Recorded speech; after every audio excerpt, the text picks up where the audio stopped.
Hello friends, કેમ છો? સ્વાગત છે એક નવા વ્લોગમાં. આજે આપણે બનાવવાના છીએ રીંગણનો ઓળો. આ રીંગણાનો ઓળો જો તમે ચૂલે બનાવીને ખાશો તો એનો ટેસ્ટ બે ગણો થઈ જશે અને એટલો સરસ ટેસ્ટી આ રીંગણાનો ઓળો બનીને રેડી થશે.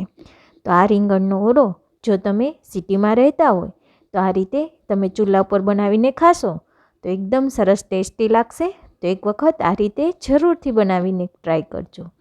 તો સૌથી પહેલાં આપણે રીંગણાને આ રીતે શેકી લઈશું. રીંગણાનો ઓળો આ શિયાળાની ઋતુમાં ગરમા ગરમ ખાવાની તો મજા જ પડી જાય છે. એમાં પણ જો આ ચૂલા ઉપર આ રીતે તમે રીંગણાનો ઓળો બનાવીને ખાશો તો એનો ટેસ્ટ સરસ આવશે. તો આપણા રીંગણા શેકાય ત્યાં સુધીમાં આપણે બધો જ મસાલો રેડી કરી લઈશું. તો અહીંયા લીલું લસણ, લીલું ડુંગળી, પછી મરચાં, આદુ મરચાં, ટામેટાં અને સૂકું લસણનું કટિંગ કરી અને લઈ લીધું છે. હવે આપણે આ રીતે એક પેન લઈશું અને પેનની અંદર ઘી અને તેલ મિક્સ કરી અને વઘાર કરીશું. રીંગણા ગરમ હોવાથી જો તમે ઘીમાં વઘાર કરશો તો એનો ટેસ્ટ પણ સરસ આવશે અને શરીર માટે એકદમ બેનિફિટ રહેશે. તો આ રીતે આપણે તેલ ગરમ થવા રાખી દીધું છે. તમારા ઘરમાં આ રીંગણાનો ઓળો કઈ રીતે બને છે એ પણ કમેન્ટમાં જરૂરથી જણાવજો. અને આ ચૂલા ઉપર જો તમે બાજરાના રોટલા બનાવીને ખાશો તો આ રીંગણાના ઓળા જોડે બહુ જ સરસ ટેસ્ટી લાગશે. તો અહીં આપણું તેલ ગરમ થાય ત્યારે આપણે એની અંદર જીરું એડ કરીશું. અને જો તમને રીંગણાના ઓળામાં જીરું પસંદ ના હોય તો એ ઓપ્શનલ છે. હવે આપણું તેલ સરસ ગરમ થઈ ગયું છે. હવે આપણે એની અંદર 1 ચમચી હિંગ એડ કરી દઈશું. પછી અડધી ચમચી હળદર એડ કરીશું. હવે આપણે લીલી ડુંગળી અને લસણ જે સમારીને રાખ્યા છે તેલમાં એડ કરી દઈશું. 2 થી 3 મિનિટ સરસ સંતળાઈ જાય પછી આપણે બીજા મસાલા એડ કરીશું.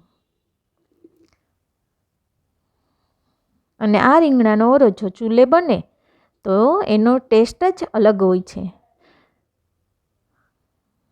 ગામડામાં તો આ રીતે ચૂલામાં જ બનાવીને ખાવામાં આવે છે. પણ આપણે સિટીમાં જો આ રીતે બનાવીને ખાવું હોય તો તમે આ રીતે ચૂલા ઉપર તમે ઓળો બનાવીને ખાઈ શકો છો. હવે આપણે એની અંદર સૂકું લસણ એડ કરી દીધું છે. અને રીંગણાની ઓળાની અંદર થોડો આ રીતે તીખો મસાલો હશે તો જ ખાવાની મજા આવશે.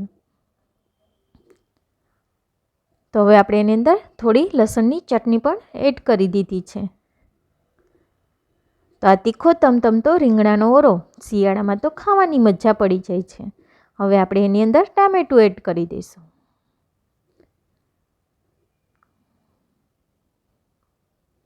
ટામેટું સરસ આપણું ચડી જાય પછી જ આપણે એની અંદર બધા મસાલા એડ કરીશું.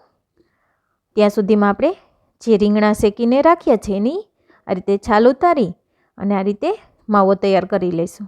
હવે આપણે જે ગ્રેવી બનાવીને રાખી છે એની અંદર આ રીતે રીંગણાનો ઓળો એડ કરી દઈશું. અને ઉપરથી આપણે લાલ ચટણી, ધાણા જીરું પાવડર અને સ્વાદ અનુસાર મીઠું એડ કરી દઈશું. તો એકદમ સરસ ટેસ્ટી આપણો ગરમા ગરમ રીંગણાનો ઓળો બનીને રેડી થઈ જશે. હવે આપણે એને 3 થી 4 મિનિટ માટે થોડો રહેવા દઈશું એટલે એકદમ સરસ ટેસ્ટી આપણો રીંગણાનો ઓળો બનીને રેડી થઈ જશે. તો આ રીંગણાનો ઓળો આપણે બાજરાના રોટલા, સલાડ અને આ રીતે મરચું ચૂલા ઉપર શેકીને ખાશું તો એનો ટેસ્ટ બહુ જ સરસ આવશે. તો તમને આ રેસીપી પસંદ આવી હોય તો વિડીયોને શેર એન્ડ સબસ્ક્રાઈબ કરી દેજો અને રિંકુસ કિચન સિરીઝને સબસ્ક્રાઈબ કરવાનું ભૂલતા નહીં. તો આ રીંગણાના ઓળાની રેસીપી પસંદ આવી હોય તો એક વખત આ રીતે જરૂરથી ટ્રાય કરજો. તો મળીએ એક નવી રેસીપી સાથે. આવજો.